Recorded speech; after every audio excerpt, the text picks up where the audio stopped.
우리를 예배의 자리로 불러주시고 주님을 예배케 하심을 감사드립니다. 우리가 드리는 예배 가운데 임재하여 주시고 목소리 높여 부르는 찬양을 기뻐 받아 주시옵소서. 또한 이 시간 선포되는 하나님의 말씀 가운데 성령의 능력을 더하여 주시고 말씀에 오직 하나님만 드러나게 하여 주시옵소서. 그리하여 남은 한 주간의 삶도 그 말씀을 붙잡고 말씀으로 승리하는 저희가 될 수 있도록 인도하여 주시옵소서. 감사드리며 예수님의 이름으로 기도드렸습니다. 아멘. 하나님의 말씀은 여호수아 1장입니다. 여호수아 1장 1절에서 9절까지 말씀입니다.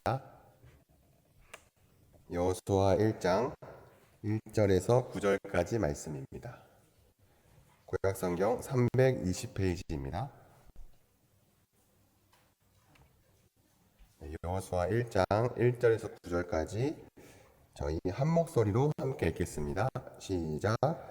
여호와의 종 모세가 죽은 후에 여호와께서 모세의 수종자 눈의 아들 여호수아에게 말씀하여 이르시되 내 종 모세가 죽었으니 이제는 너는 모든 백성과 더불어 일어나 이 요단을 건너 내가 그들 곧 이스라엘 자손에게 주는 그 땅으로 가라. 내가 모세에게 말한 바와 같이 너희 발바닥으로 밟는 곳은 모두 내가 너희에게 주노니 곧 광야와 이 레바논에서부터 큰 강 곧 유브라데 강까지 해쪽 속의 온 땅과 또 해지는 쪽 배까지 너희의 영토가 되리라. 내 평생에 너를 능히 대적할 자가 없으리니 내가 모세와 함께 있었던 것 같이 너와 함께 있을 것이니라. 내가 너를 떠나지 아니하며 버리지 아니하리니 강하고 담대하라. 너는 내가 그들의 조상에게 맹세하여 그들에게 주리라 한 땅을 이 백성에게 차지하게 하리라. 오직 강하고 극히 담대하여 나의 종 모세가 내게 명령한 그 율법을 다 지켜 행하고 우로나 좌로나 치우치지 말라. 그리하면 어디로 가든지 형통하리니 이 율법책을 내 입에서 떠나지 말게 하며 주야로 그것을 묵상하여 그 안에 기록된 대로 다 지켜 행하라. 그리하면 내 길이 평탄하게 될 것이며 내가 형통하리라. 내가 내게 명령한 것이 아니냐. 강하고 담대하라. 두려워하지 말며 놀라지 말라. 내가 어디로 가든지 내 하나님 여호와가 너와 함께 하니라 하시니라. 아멘. 네, 지난 수요 예배 때 김진호 목사님의 설교를 들으신 분들은 잘 아시겠지만 요즘 저희 교육자들 사이에서 이 다이어트가 유행을 하고 있는데요. 이 육체가 건강해야 정신도 건강하기 때문에 이 건강한 사역을 하자는 의미로 다들 다이어트를 하시고 있더라고요. 근데 저는 본격적으로 다이어트를 시작한 건 아니지만 이 건강을 위해서 이 밀가루가 들어간 음식은 안 먹고 있는데요. 이 밀가루를 안 먹는 대신에 이 쌀로 만든 빵, 쌀로 만든 만두, 이 전분으로 만든 면 등등 이런 쌀가루를 만든 걸 찾아서 먹다 보니까 살은 많이 안 빠지는 것 같습니다. 그런데 교육자들끼리 이렇게 나는 몇 킬로 빠졌다, 나는 안 빠졌다라고 이 다이어트에 관한 대화를 할 때 이 저희 교육자 중에 다이어트를 하면 안 되는 유일한 한 분이 대화 중에 쑥 끼어들면서 저는 다이어트를 안 하는데 요즘 3kg가 빠졌어요 라고 하시더라고요. 그게 누군지 아시죠? 네, 김재하 목사님. 네, 김재하 목사님이 이 다이어트도 안 하시는데 최근에 3kg가 빠졌다고 하시면서 바지 허리가 헐렁해졌다고 하시더라고요. 보통 비만인 사람이 살이 3kg나 빠졌다 그러면은 대단해요, 어떻게 뺐어요? 라고 물어볼 텐데 목사님이 이 말을 하신 순간 이 모든 교육자들이 말이 없어지더라고요. 네, 왜냐하면 워낙 마르신 분인데 살이 똑 빠졌다는 사실이 안타까워서 그런 것도 있지만 저희들은 목사님이 무슨 일 때문에 빠졌는지 가까이서 보고 다 알기 때문이죠. 성도님들도 아시는 분들은 다 아시겠지만 김재하 목사님이 이제 김한철 목사님에 이어서 이 부곡 쪽 교회 행정 업무를 선임 역할을 하고 계시거든요. 선임의 자리가 얼마나 힘들고 어려운 자리인지를 알고는 있었지만 이렇게 빠질 살이 없는 분이 살이 빠질 정도로 힘든 자리구나라는 걸 이 목사님을 통해서 다시 한번 알게 되었습니다. 그러면서 선임 목사가 이 정도인데 담임 목사님은 얼마나 더 힘드실까라는 생각이 들더라고요.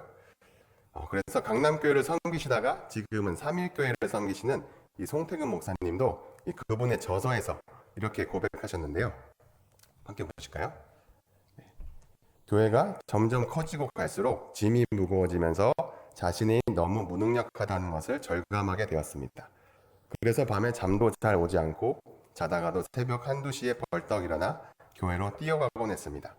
정말 내가 이것을 계속 감당할 수 있을까 하는 마음이 일주일에도 몇 번씩 들었습니다.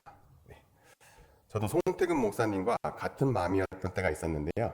바로 이 3본 양문교회 유아유치부로 부임하고 첫 설교를 하는 전날 밤에 이런 마음이었거든요. 지금은 그때보다 덜하지만 이 매번 설교를 준비할 때나 이 설교를 할 때 이 불안함과 두려움이 찾아오는 건 여전하더라고요. 그래서 이렇게 개인의 능력과 상관없이 누구나 이런 자리나 경험하지 못한 새로운 일들을 하게 될 때 우리는 불안함과 두려움을 느끼게 되었는데요. 오늘 본문에 등장하는 여호수아는 이제 모세에 이어서 이스라엘의 새 지도자로 부르심을 받으면서 우리가 경험한 것보다 훨씬 많은 두려움이 한꺼번에 찾아왔습니다. 그 첫 번째는 그들이 들어가야 할 가나안 땅이었는데요. 왜냐하면 하나님께서 주시겠다고 약속은 하셨지만 약속하신 그 땅은 아무도 살지 않는 개발이 전혀 안 된 땅이 아니었거든요. 이스라엘보다 훨씬 오래된 정치적 역사와 엄청난 군사력까지 지닌 여러 민족들이 거주하고 있는 땅이었어요. 그런데 그 땅으로 이끌어 가야 할 이 이스라엘 백성들이 여호수아에게는 불안함과 두려움을 느끼게 하는 이 두 번째 대상이었는데요.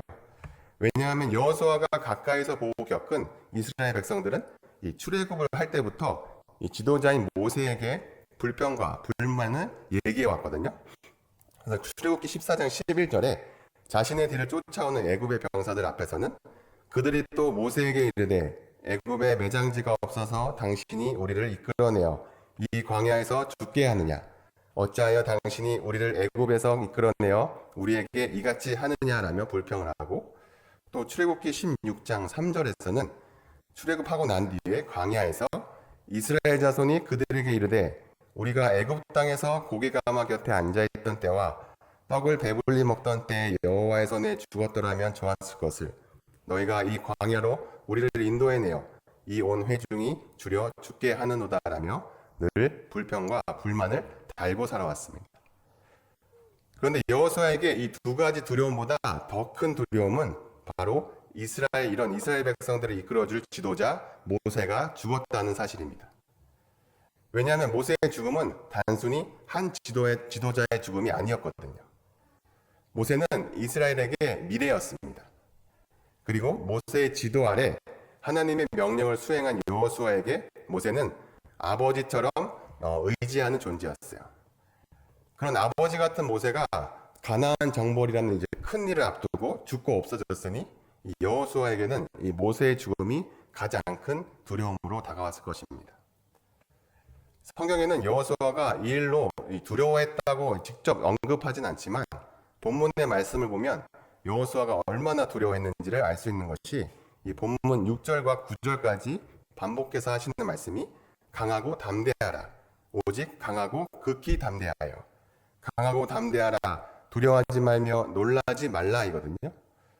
이 말씀들을 통해서 지금 여호수아가 굉장히 두려워하고 무서워하고 있다는 것을 알 수 있는 것이죠. 그래서 그런 여호수아의 마음을 꿰뚫어 보신 하나님께서 여호수아의 두려움을 없애시기 위해서 그에게 이렇게 말씀하시는데요. 오늘 본문 말씀 1절에서 2절 말씀입니다. 함께 읽겠습니다. 시작. 여호와의 종 모세가 죽은 후에 여호와께서 모세의 수종자 눈의 아들 여호수아에게 말씀하여 이르시되 내 종 모세가 죽었으니 이제 너는 이 모든 백성과 더불어 일어나 이 요단을 건너 내가 그들 곧 이스라엘 자손에게 주는 그 땅으로 가라. 아멘. 이 말씀은 이제 그동안 모세에게만 직접 말씀하시던 하나님께서 이제 처음으로 여호수아에게도 직접 말씀을 하시는 장면인데요.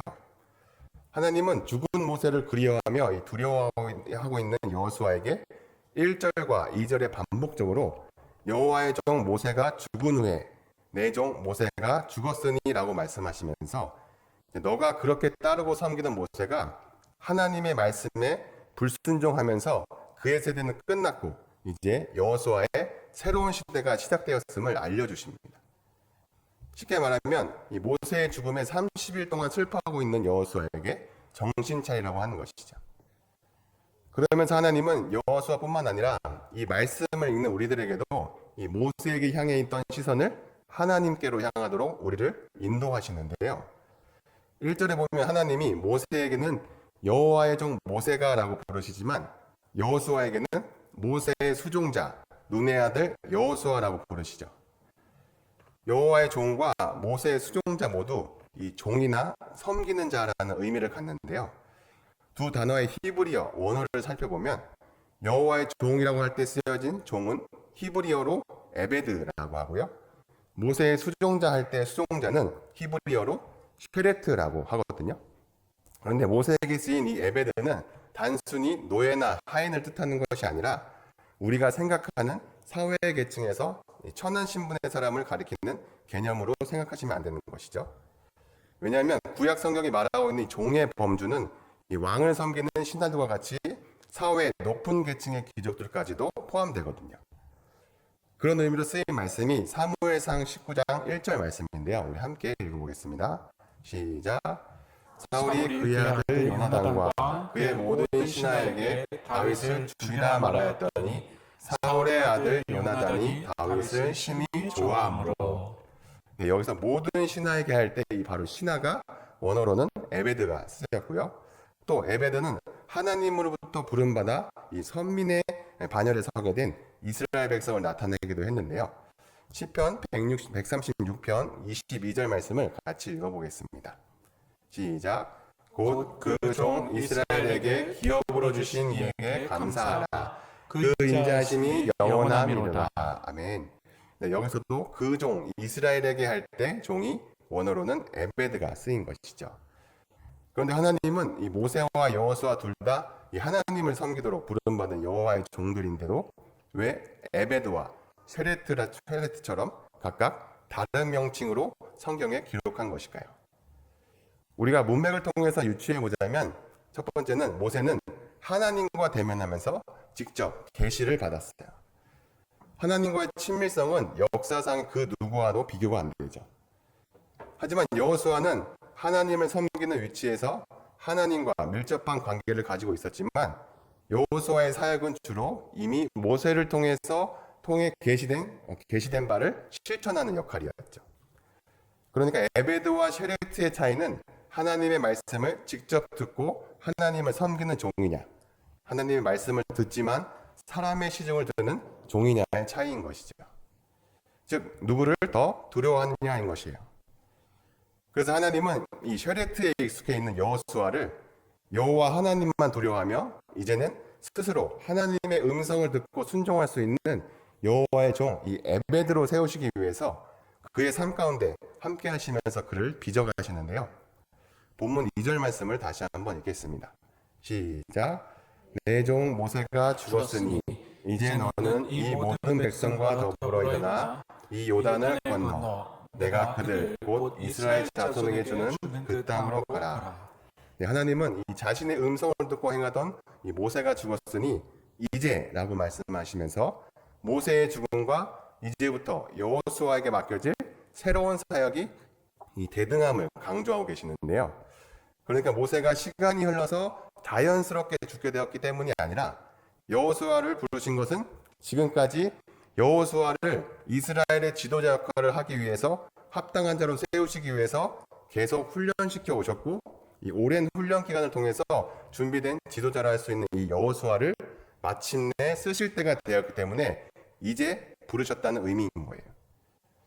여호수아에게는 오늘이 사역의 시작이었지만 하나님은 그를 정탐꾼으로 부르시고 모세를 돕는 자로 세우셨을 때부터 여호수아를 영적 지도자로 훈련시키고 계셨던 거예요. 그래서 출애굽기 24장 12절 13절에 보면 하나님께서 여호수아에게만 모세와 함께 시내산에 오를 수 있는 특권을 주시거든요. 우리 그 말씀 함께 읽어보겠습니다. 시작. 여호와께서 모세에게 이르시되 너는 산에 올라 내게로 와서 거기 있으라. 내가 그들을 가르치도록 내가 율법을 계명을 친히 기록한 돌판을 내게 주리라.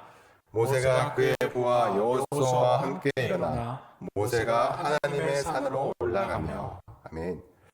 그리고 하나님은 이 여호수아를 이스라엘의 지도자로 세우시기 위해서, 그리고 여호수아의 이 두려움을 없애시기 위해서 그의 장점과 능력으로 자신감을 얻게 하시는 것이 아니라 모든 일이 이 하나님의 손에 있기 때문에 두려워할 필요가 없다고 말씀하시죠.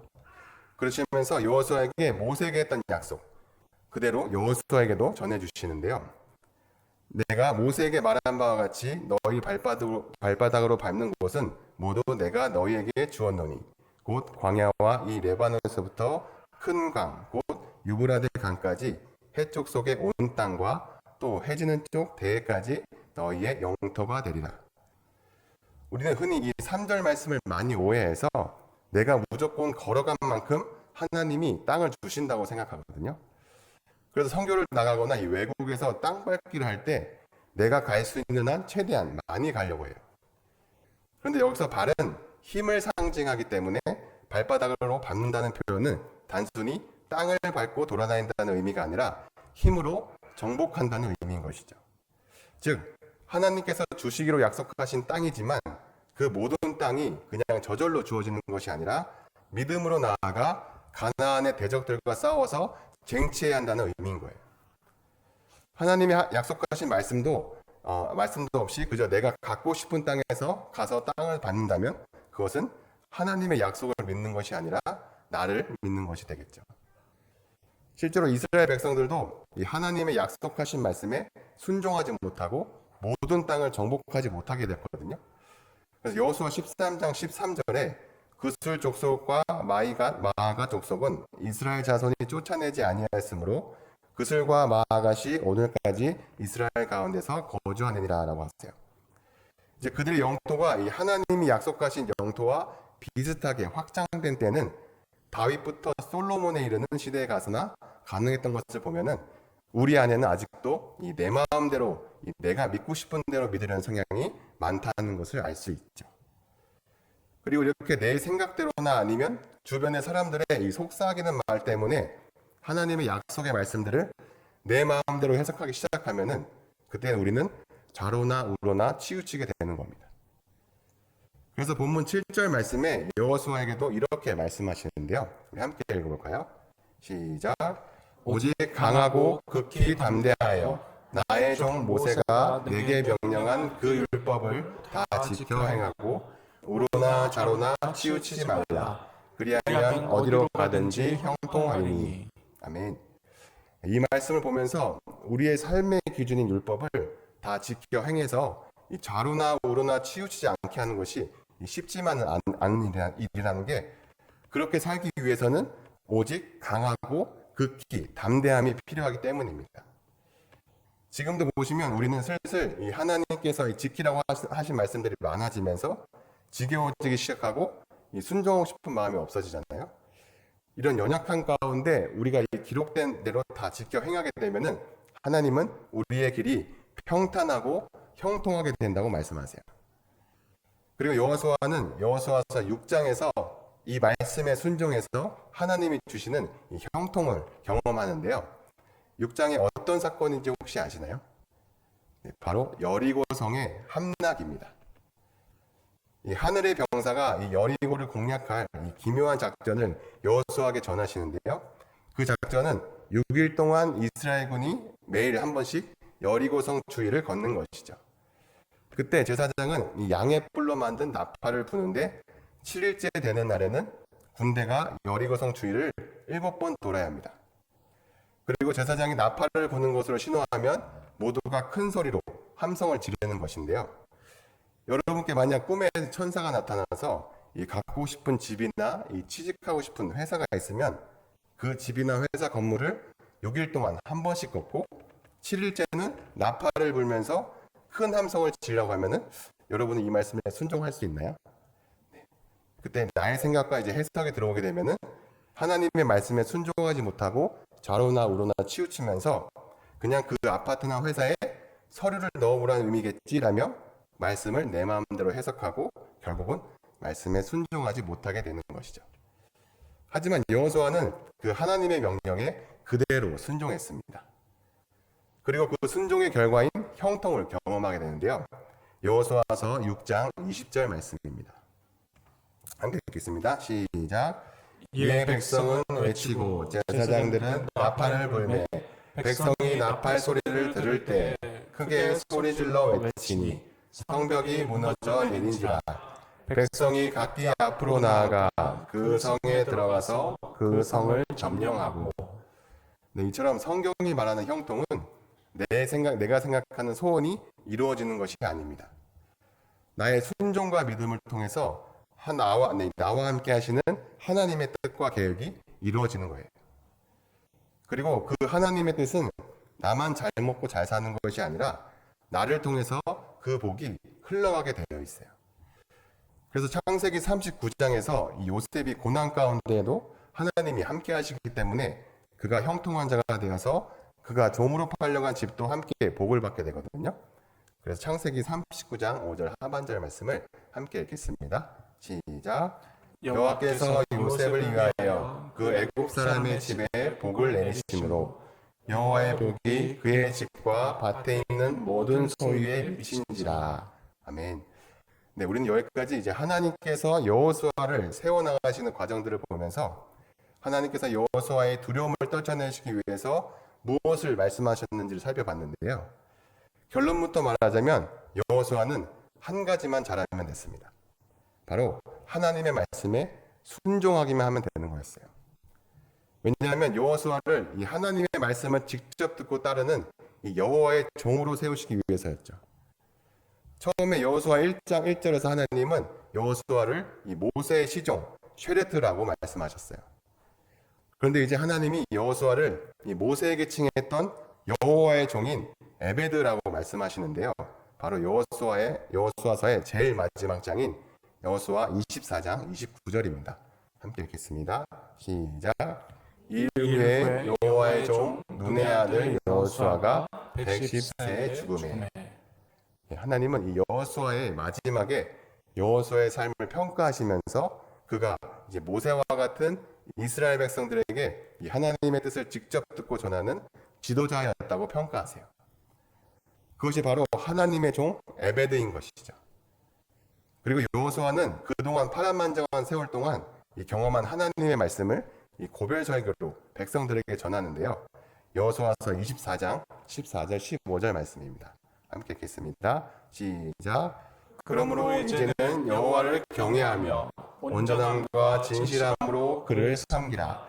너희의 조상들이 강 저쪽과 애굽에서 섬기던 신들을 치워버리고 여호와만 섬기라. 만일 여호와를 섬기는 것이 너희에게 좋지 않게 보이거든 너희 조상들이 강 저쪽에서 섬기던 신들이든지 또는 너희가 거주하는 땅에 있는 아모니 족속의 신들이든지 너희가 섬길 자를 오늘 택하라. 오직 나와 내 집은 여호와를 섬기겠노라 하니. 아멘. 여호수아는 여호와의 종이 되는 길이 얼마나 복된 길인가를 삶을 통해서 경험했습니다. 그래서 여호와의 종답게 백성들에게 오직 나와 내 집은 여호와를 섬기겠노라라고 선포를 하는 것이죠. 그리고 이제 그 안에서 두려움이란 찾아볼 수가 없습니다. 하나님도 더 이상 여호수아에게 두려워 말라, 담대하라는 말씀 안 하시고 나의 종 에베드라고 인정만 해주시죠. 우리도 살아가면서 내가 원치 않는 일들이나 책임을 지어야 하는 일들을 떠밀려서 하게 되는 경우가 있죠. 그런데 이제 우리는 말씀을 통해서 배웠습니다. 그 떠밀림이 우연이나 즉흥적인 상황이 아니라 하나님께서 그동안 나와 함께 하시며 나를 훈련시키신 다음에 나를 부르시는 일이라는 것을요. 그리고 우리는 그 일을 내 능력이나 힘으로 하는 것이 아니라 하나님이 하신다는 것을 알게 될 것입니다.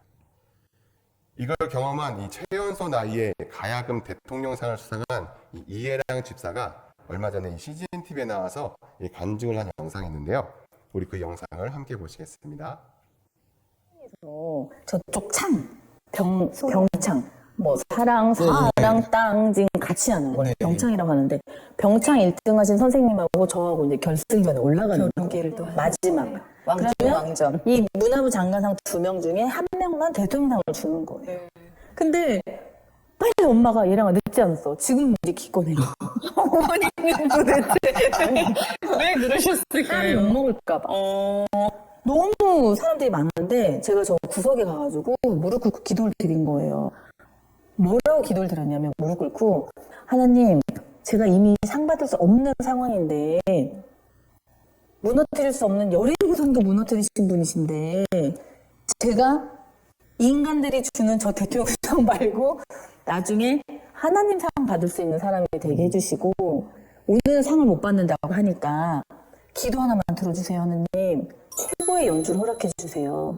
어차피 상은 못 받는데요. 그러니까 연주는 잘했어. 이 소리만 듣게 해주세요 하나님. 그리고 심사위원 12분 중에 한가운데 하나님이 앉아 계셔 주셔서 제가 이 연주를 하나님께 바치겠습니다 하고 눈을 딱 떴는데 그 시끄러웠던 대기실이 정말 이 천군만마의 보호가 딱 일어나는데 제가 뭐야? 제가 이러면서 일어났어요. 보통 콩쿨 나가면 심장이 여기 나와 있거든요. 떨려가지고 내 심장을 보고 있는데 이거는 고요한 뭔가 하나님 함께 하시는구나. 함께 하신다. 그리고 제가 앞에서 하나님이 제 연주를 어떻게 도와주셨냐면 한 15분 동안 느리게 시작해서 점차 빨라져요. 마지막에 막 속주하는 부분이 있어요. 그럼 그때 정말 숨을 못 쉬고 타야 되는데 거의 제가 정말 유체이탈하다시피 해서 제가 제 소리를 구경하고 있는 거예요. 제가 또 한 번 뭐지? 그래서 제가 느낀 게 연주가 그동안 내가 했던 게 아니었구나. 내 손을 하나님이 통해서 개입해 주시고 하나님이 도와주시고 하나님이 만져주셨기 때문에 내가 그때 손이 움직였던 거였지. 제가 그 기도를 드리고 나서 제 손이 막 돌아가고 있는 거예요. 이게 뭐야? 제가 이러면서 정말. 그래서 그 다음부터는 제가 지금도 학생들한테 수업할 때 선생님 어떻게 해야 연주를 잘할 수 있어요? 선생님 비결이 뭐예요? 선생님 연습 몇 시간 하세요? 질문을 되게 많이 받는데 대답은 딱 하나예요. 기도하기. 기도하기. 네. 동일한 하나님이 지금도 우리를 이 자리에 부르셨습니다. 역할이 무엇인지 어떤 형태인지는 중요하지 않습니다. 그저 우리를 보내신 이 주님의 그 신실하심을 믿고 이 우리의 주인 대신 주님만 믿고 담대하게 발을 밟으면 되는 거예요. 그럼 우리는 세상 사람들에게가 아닌 하나님께 이 잘했다, 충성된 나의 종아라고 칭찬받게 될 것입니다. 이번 한 주도 우리 모두가 이 주님이 주시는 약속의 말씀만 따라가며 두려움 없이 나아가는 저와 여러분 되시기를 주님의 이름으로 축복합니다. 찬양 드리겠습니다.